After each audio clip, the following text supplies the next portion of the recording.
There we go. All right. Well, let's try that again. Good evening, good morning, good afternoon, good whatever time it is, wherever you are, whoever you are. Welcome once again to Nerd Week Live, the show in which we, the folks at Nerd Caliber, talk about nerd news from the past week since our last show last Tuesday. I'm Rodney Brown. I'm the editor-in-chief of Nerd Caliber, first-person shooter on Facebook and Instagram as a cosplay photographer, Burley_adopter on the Twitters, and Burley Adopter on some other places doing some other things. Before we get into any of the promos or any of the other stuff, we've already got Harry Brady. Welcome to the show over there on YouTube. And our first promo is to ask you, if you do in fact have a Twitch account, to think about following us at Twitch on the URL that's on your screen right now, twitch.tv/nerdcaliber. We do stream live there every show, on Facebook Live, and of course, as I've already mentioned, on YouTube. Twitch.tv/nerdcaliber. If you've got a Twitch account, do consider following us there. We'd love to grow our audience on there like we have it pretty solidly on the other platforms. All right, so our first topic for tonight. And by the way, since I already said hello to Harry in the chats, if you're on any of those platforms and you want to chat, you want to put in your opinion about any of the topics we're talking about, or my opinions on any of the topics we're talking about, please do. We love to respond in real time. So having said that, the first topic is a very sad one, unfortunately, and that is that last Thursday, Raquel Welch passed away after a very brief illness, apparently, at the age of 82. As of the last time I checked, nobody had said anything about what the nature of the illness was particularly. But this is very sad news for certainly people of my age. She was well known in doing some pretty wonderful nerd content. Some very niche genre type stuff. Her very first big break in the movies came in 1966's Fantastic Voyage. She was given a pretty important role in what was one of the biggest budget science fiction movies of the mid-60s.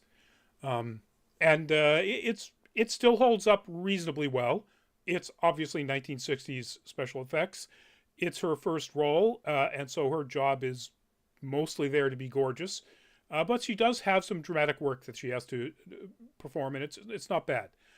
That led to probably one of her most famous roles, 1 Million Years BC, which, as we now know, with a lot further advances in human evolution studies and so on, that there's no such thing as a human that looks like a Homo sapien of any kind, much less that in 1 million years BC. But she played a cave woman with a fur bikini, so it's not science. She did a bunch of things throughout the 70s, some of which were pretty solid. The movie Fuzz with Burt Reynolds, the truly bizarre comedy Mother Jugs and Speed with Bill Cosby and Harvey Keitel. What a weird combo. And then in 1979 and then into 1980, she had a couple of recurring appearances as this character, the leader of the Necrotons in Mork and Mindy. Just really got to play up her comedic side, which is very solid. She's a very funny comic actress. But my favorite thing she has ever done is the 1973 Three Musketeers, the Richard Lester movie, and its sequel, The Four Musketeers, which came out just a year later. So I'm pretty sure they filmed them back to back. Fantastic cast, absolutely wonderful performances, very, very funny. And in this, she really, really gets to show off the comic side of her acting ability. It's a good, funny action adventure romp. Some of the most fantastic costumes as a costume epic. It's just wonderful. Probably one of my favorite sets of movies of all time. And I'm so glad she was in it. I'm so glad I got to see her in it, and I'm very sad that she's no longer with us. My condolences, of course, to all of her family and her friends that have lost her in their lives, but also to all of fans like me and all of her fans out there. She didn't do a lot of work after the 90s, early 90s even. Once the 80s had pretty much died out, and there was a really, really big publicized lawsuit that she sued MGM for basically replacing her in the movie Cannery Row with Nick Nolte, and won, by the way. But that pretty much killed her work in the movies. And so she did TV work and voiceover work for quite a while. With some appearances, like I think one of her last appearances was Legally Blonde. So she was still doing some work. Luminous, welcome to the show there on the YouTube chats. So again, our condolences to Raquel Welch. That made me quite sad, and I'm sure I'm not the only one out there. If you've not seen, if you like Musketeers type movies, swordplay, action, adventure, but really funny ones, with a lot of really great 1970s British comics in it, go watch the Three Musketeers movie. Three Musketeers and then the Four Musketeers, Milady's Revenge. They're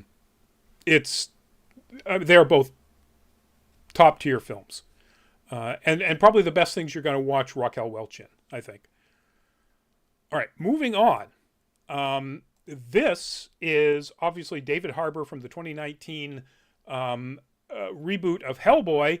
And the news is that Millennium Media, which owns the rights to Hellboy and was the production company behind the 2019 reboot, is rebooting the reboot. They have confirmed that they are making Hellboy the Crooked Man, which probably will not star David Harbour, in part because it's set in the 1950s, which would have been maybe 10 to 12 years after Hellboy was discovered as a child demon. So at best, he's going to be in his probably early 20s. But it's based on a comic of the same name, Hellboy the Crooked Man, and the movie is being written by Mike Mignola, the creator of Hellboy, the writer of all the comics, and his partner at Dark Horse, or his collaborator at Dark Horse, Chris Golden. So I'm all in for that. If Mike Mignola is actually writing this script based on a comic he actually created, then sure, I'm willing to accept the reboot. It can't be as bad as the 2019 version. So, fingers crossed they really make this one work. This is apparently really solidly in play. They've got a director. It's Brian Taylor of the Taylor Neveldine team that did Crank and Crank High Voltage. So this could be a really different looking Hellboy. I hope not. One of the wonderful things about Guillermo del Toro's version is it looked very much like the feel and the style, the aesthetic of the comics. And I don't want that to go away. I think that was part of the problem with the second one, is that, Hellboy looked pretty good and David Harbour was okay, but it just didn't have the feel of Mignola's work. So this being based on a Mignola comic where they can literally look at his designs for what was in that comic and go, all right, I can see how that would work, and do a movie version of it, I think it'll work a lot better. So I'm kind of excited about this. At first, when I saw the article, I kind of went, come on, really? And then I read it, and it's like the same production company is actually rebooting it, like, 4 or 5 years after Harbour's version tanked? It's kind of an insult. But now that I read more about who's actually behind this and who's working on it, Yeah, okay. Yeah. Little iffy on Brian Taylor as a director, but again, Mike Mignola and Chris Golden are writing it, so and Dark Horse is one of the producers. So I think this has the potential to be a decent reboot. I'm tentatively excited. Our next piece of news, I'm kind of really baffled by this. But then again, I was really baffled by the last thing we announced about this. Um, so this is, of course, from the animated Lilo and Stitch.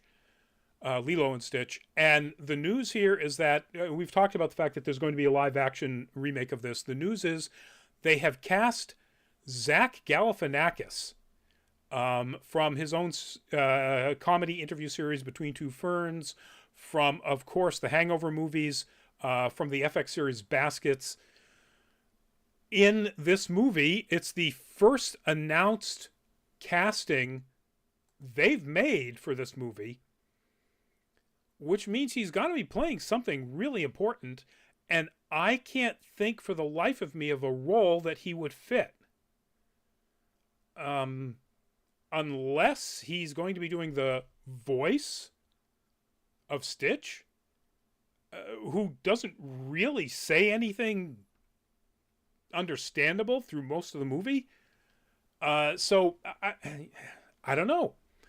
I can't remember the character's name. They could make him the special agent, but that would be kind of a shame because that's obviously a perfect role for a black man, a black character. So I have no idea what Galifianakis is going to be doing or who he's going to be playing. And this article in a Hollywood Reporter, they have no idea either. The movie has the potential to be something really interesting other than casting Galifianakis, which, I mean, if he's got anything to do with any of the lines his character is going to be, whoever that is going to be delivering, Galifianakis is a very creative comic mind. The director is Dean Fleischer Camp, who made the Oscar-nominated animated movie Marcel the Shell with Shoes On. So you've already got, in just the two names they've announced for this thing, two really out there brains. This could really be something impressive. It could be, hot garbage, or it could just be meh, like most of the Disney live action remakes. Most of them are like, oh, okay, that was interesting. So I don't know. It'll be interesting to see if they allow Camp's creativity, if they allow Galifianakis' creativity to affect this version of Lilo and Stitch. But it's Disney. I doubt it. Honestly, I really don't think that there's going to be any chance that this is going to be an innovative take, a live action take on the existing animated work. Apparently, because if no other reason, it's coming out on Disney Plus. I mean, it will be a full length feature, but it will be released on Disney Plus. So, yeah, that's not where innovation happens, other than technological innovation, like the volume that they film so much of The Mandalorian in. So, I'm fingers crossed that they do let these two creative brains let their creativity fly. But we'll see. On to our next topic. And this one, I'm going to have to rein myself in on this because, surprise, surprise, it's news about The Expanse. And if you've watched this show, you've watched me talk about it, you know I love The Expanse. This is actually not about the show or the books. It's about the Telltale Games game. And the devs just released a YouTube video that has 10 minutes worth of actual gameplay footage, where they show off some of the typical Telltale game stuff, and that is decision trees that will have very important consequences at various points, including way down towards the end of the game, very early on in the game. But also some of the gameplay mechanics. So I haven't been able to find out from any of the short research I've done exactly when this takes place, but your main character, as you can see, we'll put that back up there, is Carmina Drummer. And Drummer is acting as a scavenger working on a scavenger ship that basically goes out and gets what's left over from when pirates have attacked other vessels. Now, without giving anything away too much, this has to take place before even the start of The Expanse.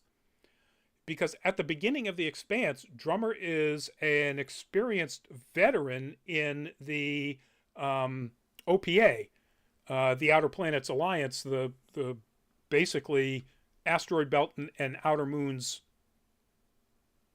political military arm. And then by the end of the series, at least, I haven't read the book series, by the end of the TV series, there's no way she's going to be working on a scavenger ship. So it's got to take place before then. So I don't know whether or not any of the stuff that has happened in the books will impact any of this story. It seems to be a completely separate story that takes place earlier in her lifetime. And that's good. I like that. But what they were showing off is how they work the zero-G mechanics in the game. And it looks pretty good. They've done a good job. Now, granted, it's animation, so it's a lot easier to do that than the fantastic work that they did in the live-action series. But even still, you can screw that up, and they don't. They do a very good job with it. It looks solid. The only thing that I saw, and I get this, the only thing that I saw that I didn't particularly think made sense in the Expanse universe is all of these scavengers who one assumes are, well, based on the way they talk, they are definitely belters. Their space suits are too pristine. I mean, they're not super clean, but they're not the kludged together messes that they were in the series. And I kind of liked that effect. And here, you can see here, both Drummer and the person in the foreground are wearing pretty decent, fresh-looking spacesuits. Carmina Drummer is one of the best characters on the TV show, on any TV show, Luminous. Agreed. Will Kara G voice the game? Yes. Yes, she will. To what extent? I didn't have the volume up loud enough to hear Drummer's voice in this YouTube dev gameplay commentary, and the devs are talking over it. They're talking about how wonderful this was and difficult that was and blah blah blah. So I can't say whether or not she leans that heavily into the Belter dialect. Based on the transcripts or the subtitles, because it's a game, so you've got subtitles as well, it seems to be less so. There seems to be just an occasional Belter lingo term thrown in, instead of it being quite so heavily laden with Belter dialect.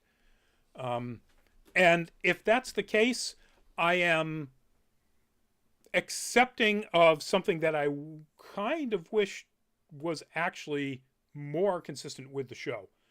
I understand your take, Luminous, that that dialect could tire you out very quickly, particularly if it's the prominent thing that you're hearing throughout almost all the game.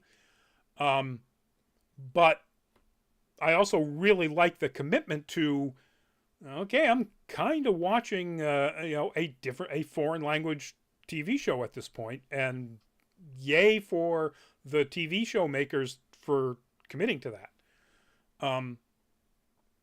But you're right, they get a chance to bounce back and forth between multiple characters who don't speak in that Belter dialect all the time in the TV show, and that wouldn't necessarily be the case here, where you're, again, the lead character, so the character you're essentially playing is Drummer. So that's going to be, that voice is going to be the voice you're going to be hearing most of the time. And I can see that as a potential complaint. It's on YouTube.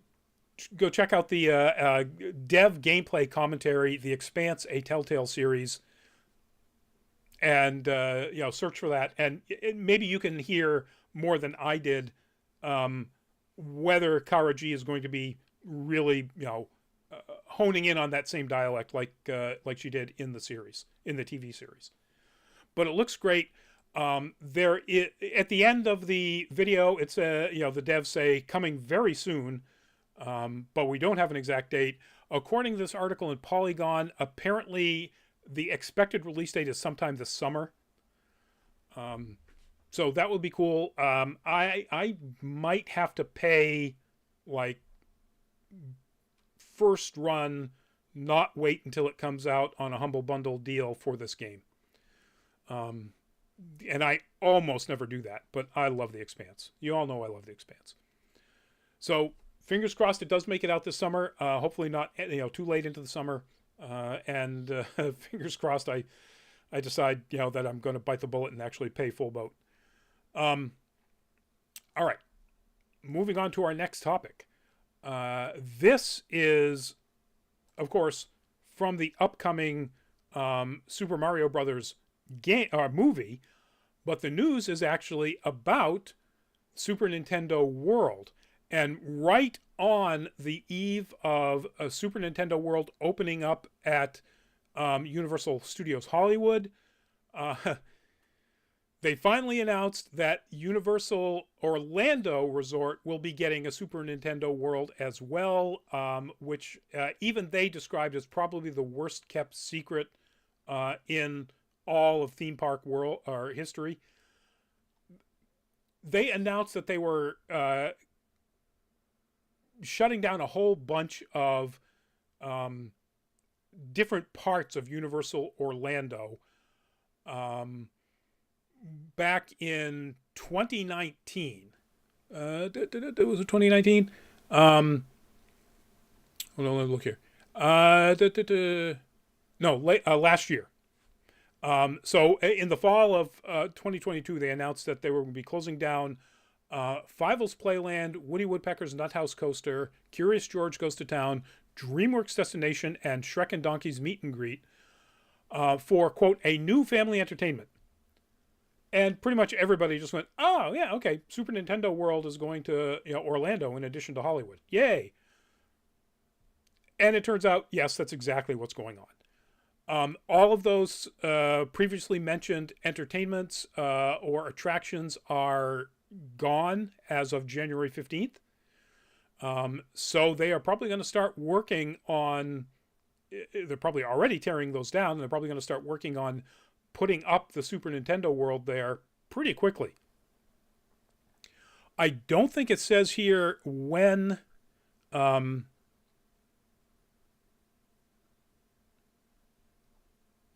don't say in this article when they're anticipating an opening for...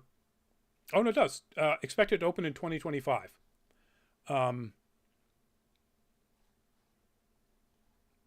Part of Orlando's much anticipated larger Epic Universe Park. Not really sure what else is going to be going in there, but it has potential. I'm not a theme park guy. I went to Universal Orlando and really liked it back in... let's see, 2003 maybe. Patrick was 12. My son was 12. So yeah, and I loved it. I had a great time. My son had an absolute blast. We stayed right at the resort. Ate every night over at the restaurant walk, the city walk. It was just a good time, really good time.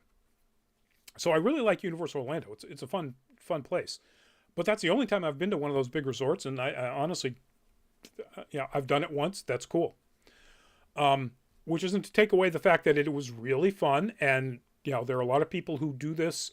I have friends who go to MegaCon, who work MegaCon and in Orlando every year and stay longer so they can hit the theme parks. And, cool. Good for them.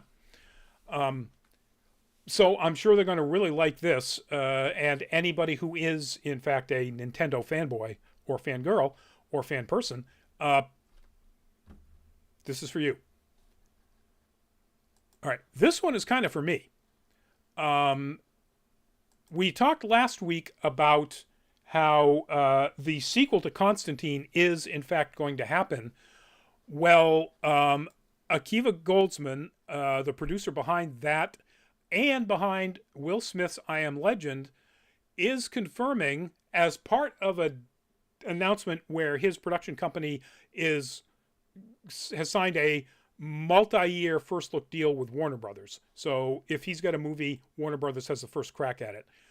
That there will, in fact, be a sequel to I Am Legend. And they are confirming a rumor that's been around for quite a while, that not only will it bring back Will Smith, of course, it will star Michael B. Jordan as well. That's cool. I liked the first one pretty well. It was an interesting story. It was not quite the Richard Matheson novel, but it was a good movie. Where they took the story somewhere different, I didn't dislike it, but Goldsman went on to say that that this sequel will be will have a quote a little more fidelity to the original text. He says this will start a few decades later than the first. I'm obsessed with Last of Us, and where we see the world just post-apocalypse, but also after a 20 to 30 year lapse. You see how the earth reclaims the world, and there's something beautiful in the question of, as man steps away from being the primary tenant, what happens? And then he further says, what Matheson was talking about was that man's time on the planet as the dominant species had come to an end. That's a really interesting thing we're going to get to explore. Yes, yes, yes. Thank you for getting it. We don't know who's going to be writing it, so this could go off the rails. Will Smith usually has a lot of control over his movies. Smith could look at something and go, yeah, I don't like that part. Who knows? But Will Smith has already done something sort of like this with After Earth.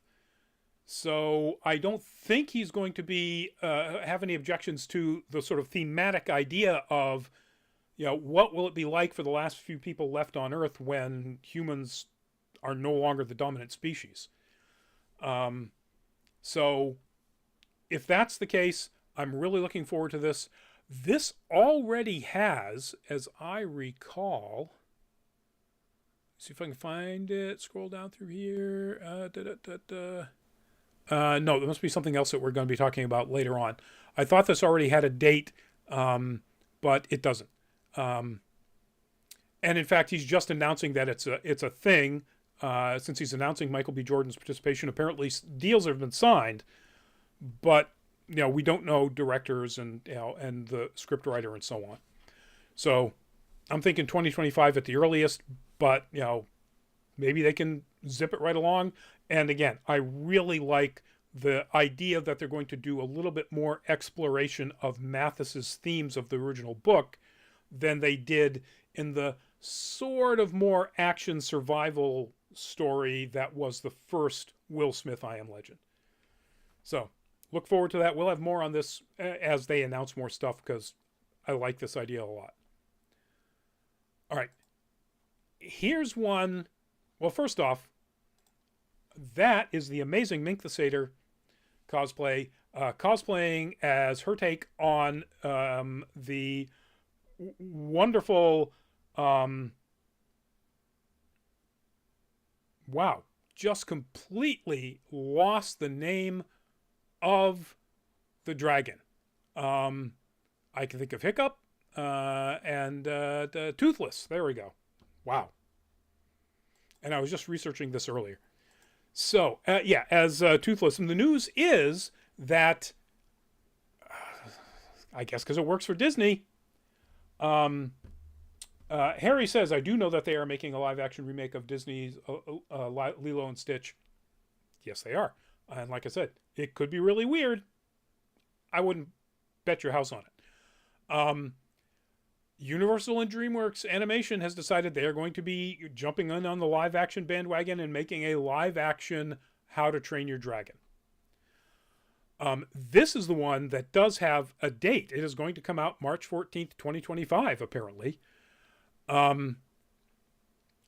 It is, at first, my initial take on it, and still my take, yes, Luminous, you are correct, Mink's the best.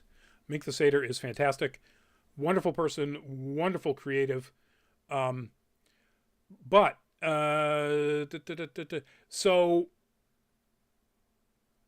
the person behind this is Dean DeBlois. I'm pronouncing that sort of like the French. Could be DeBlois. Whichever it is, I'm going to go with DeBlois. Is going to write, direct, and produce it. And DeBlois was the writer or co-writer of the original How to Train Your Dragon movie.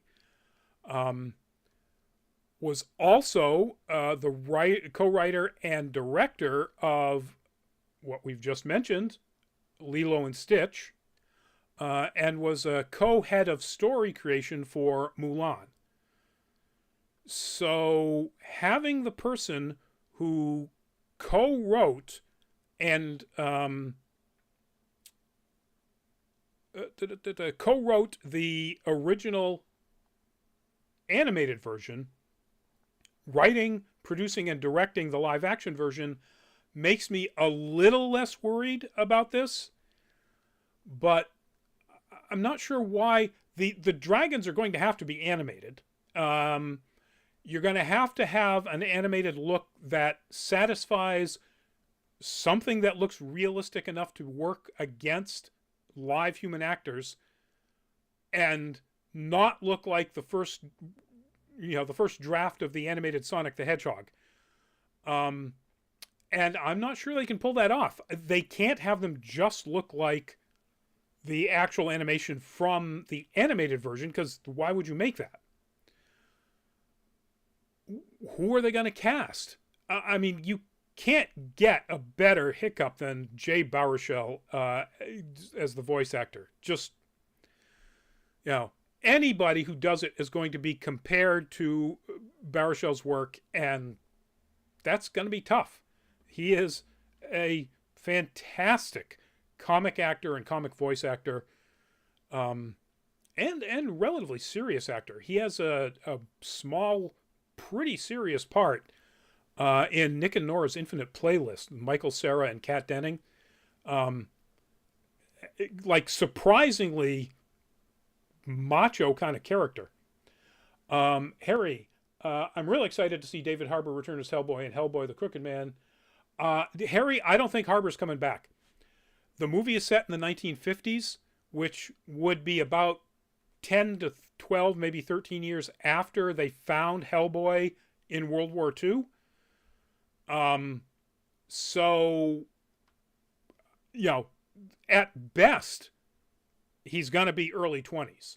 At oldest, I should say, he's going to be early 20s. They're going to have to recast a younger actor. David Harbour could not play this character in this upcoming movie. And he's not mentioned as being in this upcoming reboot. Remember, they're rebooting it. This is as you say, it's a reboot. So I would be very surprised to find David Harbour in this. If he was, they would have mentioned it, or they would have at least mentioned that, he's in negotiations or something. No mention of him whatsoever in this in any of the news about this upcoming new reboot, Hellboy the Crooked Man. But anyway, so How to Train Your Dragon, the live action, coming out March 14th, 2025. be on the lookout for it. I'll have to see.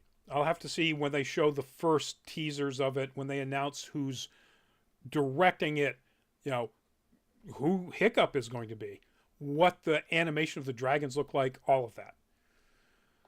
So color me really trepidatious on this one. All right, and now we get to our final topic, and that is the first full trailer for season 2 of Shadow and Bone, coming up mid-March. Dropped just a couple of days ago, and I really like it. I picked this particular image, which is kind of, a neutral image, only to show off that they're changing some of the sort of look of the locations that the people are involved in. With this, now granted, the story, that makes sense because the story actually takes them to different locations, but with this, with some of the shots we see of the various special effects, including the Darkling's new powers, including Alina's new powers, it's clear to me that the first one was a big enough hit that this has a bigger budget. The article here on Polygon doesn't say that it has, but if you look at the trailer and you've watched season 1, you can tell there's more money behind this one. All of the primaries and most of the secondaries are back. There's a whole bunch of new characters. I haven't read the book series, any of the books in the Grishaverse, so I have no idea who those new characters are. So there are a lot of people who are just going, yay, about these new characters. So apparently they're very popular characters, and I'm sure I like them, but I can't say, this is awesome, these people are in it. Because it would mean nothing to me. But I am very happy that the original cast is all back, and they're expanding the stories out. They are expanding Alina's abilities, and which is good because with the Darkling no longer having to hide the fact that he's the Darkling, somebody's going to have to do some serious fighting against that. The one thing that bothered me in this trailer was it shows a shot where Jesper is doing a straight up, should be trademark or patented, Robert Rodriguez crouch twirl with guns as his long coat spins out like a cape. And in Desperado, it was pretty cool. In Once Upon a Time in Mexico, it was pretty cool. Even in From Dusk Till Dawn, it was pretty cool. And he jumped the shark with the way it was used in the Book of Boba Fett, and I can't see it now without thinking back to that and going, ooh, oh, that makes me cringe. Why would you do that? Why would you have an actor? Is Rodriguez directing any of these? God, I hope not. Actually, I shouldn't say that. He actually has gone on to direct some other things that I was kind of surprised that he was doing episodic work and going, oh, okay, well, that's really good. But get rid of that move, directors, writers, choreographers, Rodriguez, whoever's thinking about that move. It was ultra cool when John Woo did it. It was still pretty cool when Robert Rodriguez did it. And then it stopped. And now it's a meme. It's a joke. I'm sure the rest of the series was going to be absolutely fantastic. And when that one scene goes by, speaking of memes, I'll do the Leonardo DiCaprio meme, pointing at my TV and, laughing at it, which isn't what he's doing in that meme, but that's okay. So yeah, I'm really excited for this. I really liked the first season. As we said in our full fat spoiler chat on it, it's just enough YA teen girl, school drama stuff, and not too much. And around that is a really compelling, interesting, fantastically realized, completely new world with an interesting, very interesting magic system, very easily explained, internally consistent, and a great story that helps us discover all of that. I'm just really looking forward to the second season. Can't wait until mid-March. I think this is going to go really well, based on at least this full trailer. All right, folks, that is it. We'll leave you with one last promo. Please do, if you are of a mind to, check out our Patreon page, patreon.com/nerdcaliber. If you would like to support us to help us get to more cons, get more coverage of more cosplay, more interviews with more interesting people, then please do consider becoming a patron. There's only 3 tiers. The lowest one is just $2, and it helps us build more content. So with that said, we will see you at an upcoming show. Our next con is PAX East, which is coming up the third weekend in March. I was hoping to be able to tell you something about a panel, but as of earlier today, it hasn't officially been put up on the schedule, so I don't think we can talk about it yet. But do stay tuned. I'm going to type this in while I'm talking here. Do stay tuned to discover whether or not when we can talk about this. Quick hit that, and no, we're still not on the panel or on the schedule yet. But we'll also be there covering it and so on. Harry Brady, I'm very excited for Telltale to make an Expanse game that is similar to the TV series. I will possibly get it. I'm in the same boat, Harry. I don't almost never buy full retail games of any kind, and I might just have to do this one. But we'll have our regular press team there doing photos, video, and so on. Probably at our usual location. If you walk into the main entrance, we'll be over by the seating area by the elevators to the right. And after that, we have Anime Boston just a couple of weeks after that. I will not be anywhere where you'll see me. I'm actually going to be assistant photo department manager this year. And there will be no photo cosplay studio run by Anime Boston. So I won't be out there talking to people. I will actually be in an office running stuff. So you'll probably hardly ever see me if you're there. But Nerd Caliber will have our usual community row table where we will be having people taking photos, doing video, and so on.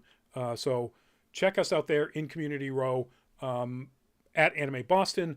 We've got Wicked Comic-Con third weekend in April. So 2 weekends after Anime Boston. Things are starting to get busy, folks.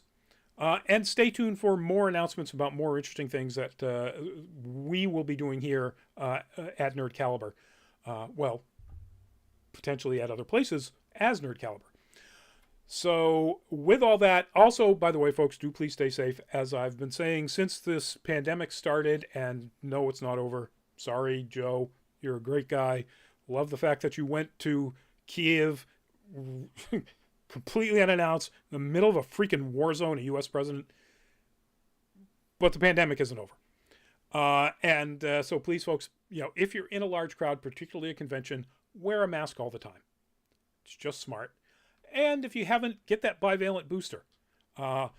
Even cons that do not require, even though they may strongly encourage mask participation, do not require a mask, a lot of them are requiring bivalent booster verification on your vaccine cards. So it's just a smart thing. Before they stop doing it for free, just go get them for free. Why wouldn't you? All right, folks, we'll see you in an upcoming show. We'll see you next week. Good night. Bye-bye.